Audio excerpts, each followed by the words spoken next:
бузургтарин иншооти энергетикии даврони шӯравӣ дар Тоҷикистон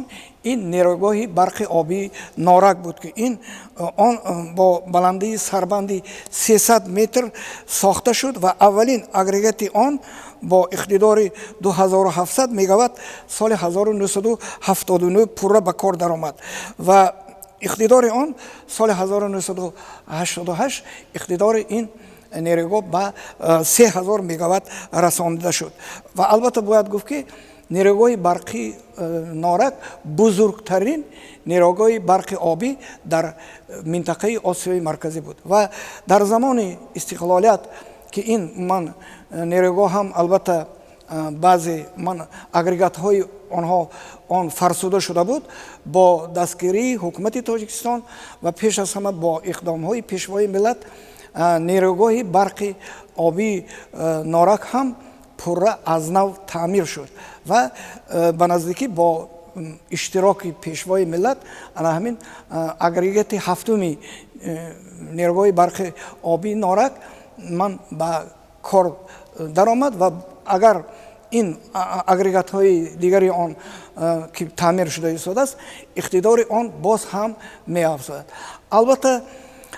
вақте ки мо амнияти энергетикии худро эълон кардем, бояд гуфт ки дар ин роҳ пеш аз ҳама ана ҳамин бунёди нерӯгоҳи барқи обии Роғун ман дар ҳадафи аз ҳама стратегии ҳукумати Тоҷикистон буд. Ва албатта ин нерӯгоҳ сохтмони ин нерӯгоҳ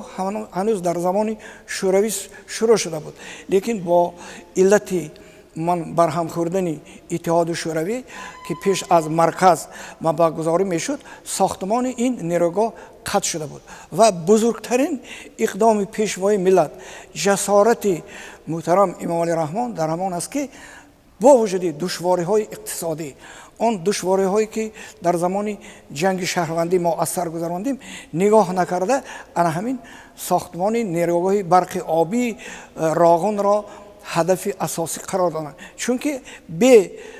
бунёди ин нерӯгоҳ мо ҳеҷ вақт наметавонистем ки ана ҳамин амнияти энергетикии кишварро таъмин созем. Роғун ба кор даромад ва имрӯз як иншооти аср, иншооти бузургтарин имрӯз ана ҳамин сохтмони нерӯгоҳи барқи обии Роғун идома дорад. Бояд гуфт ки соли 2018 ана ҳамин дар самти таъмини амният ва истиқлолияти энергетикии кишвар як қадами бузург гузошта шуд ва бори аввал дар тӯли соҳиб истиқлолӣ кишвари мо аз маҳдудияти барқ берун баромад ва дар мардуми мамлакат пурра бо барқ таъмин карда шуданд ва дар ҳамин давра дар Тоҷикистон дар ҳаҷми 3 миллиард киловатт соат барқ